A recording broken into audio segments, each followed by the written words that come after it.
My name is Maya Matilda Carroll, and I am originally from Israel, and I'm based and living and working in Berlin since the last 11 years. And I work very closely with my partner, who is a musician, composer, Roy Carroll. And we have a company in Berlin called The Instrument, and this is where we... I met some dancers from Fattoria Vittadini in my open classes in Berlin. Some of the dancers live in Berlin and started to attend my classes regularly. And there was immediately a connection created. There was always an interest, and after a while I noticed that these people that I liked in my class were actually part of a group that was working together. And this is how it came about that maybe it would be interesting to actually collaborate and make work for the company, because I knew already more than half. I think the first of us was Francesca, which met her kind of 3 years ago, something, a long time ago. And immediately Francesca emailed us, people, we should have a look, the eye on this choreographer and trainer and performer. And so all of us privately we Googled and looked at her, and so all of us are often going in Berlin to take classes, to enjoy parties and summer and whatever. In general, for training, it's our best attraction. And so all of us, more or less, 3/4 of us, met her in her class. Maya is teaching a lot in Berlin. Is often teaching, so it's easy to be there when she's teaching. And actually, for all of us, was so clear. Then it happened that we had to think of the next project for this year, 1 year and a half ago, and was already in the air that Maya was our preference. I think if we look at we worked in chunks of times, like short periods of time, and I think it started in Milan for 1 week, and this was actually pre-work. It was just a workshop. They brought me here to teach them, to give an open workshop, and then to stay with them for a few hours after the open class, and to just work with research on movement, nothing too specific yet.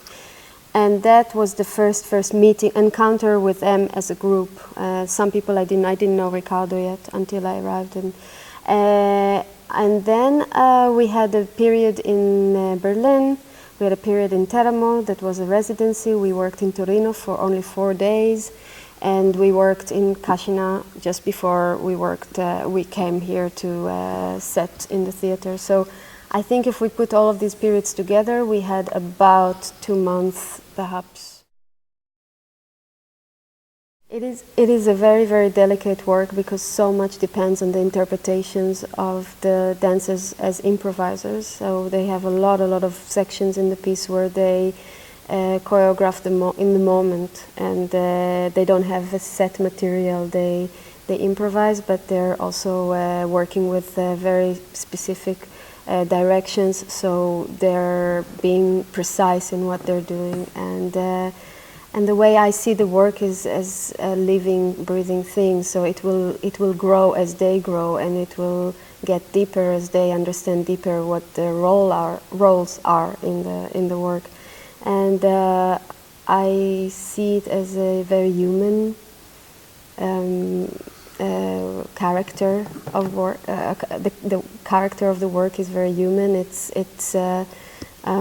isn't about showing a spectacle, but about letting the work being seen. So we don't really come out so loudly front, but we create a universe that I hope is inviting to observe. It's first of all about the people that are on stage, and I never create conceptually before I meet the performers. So the first thing that really motivates me and encourages me to make work is people, and it is about human interactions as well. And then it is a lot about human interactions in their habitats and in their living environments. And I wanted to start with abstract environments, so not to define too many borders, and to imagine there is space, to imagine there's actually a lot of space.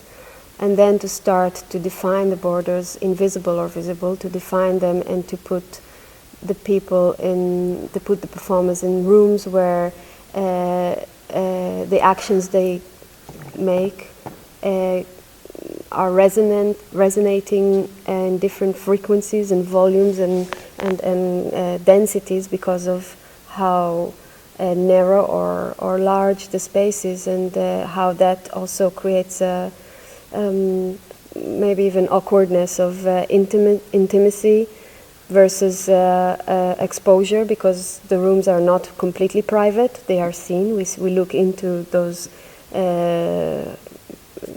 maybe private houses of these people, and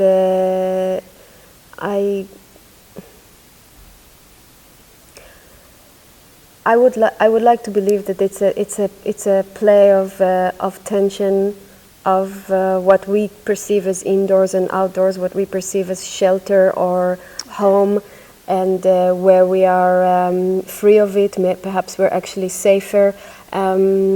I wanted to keep that still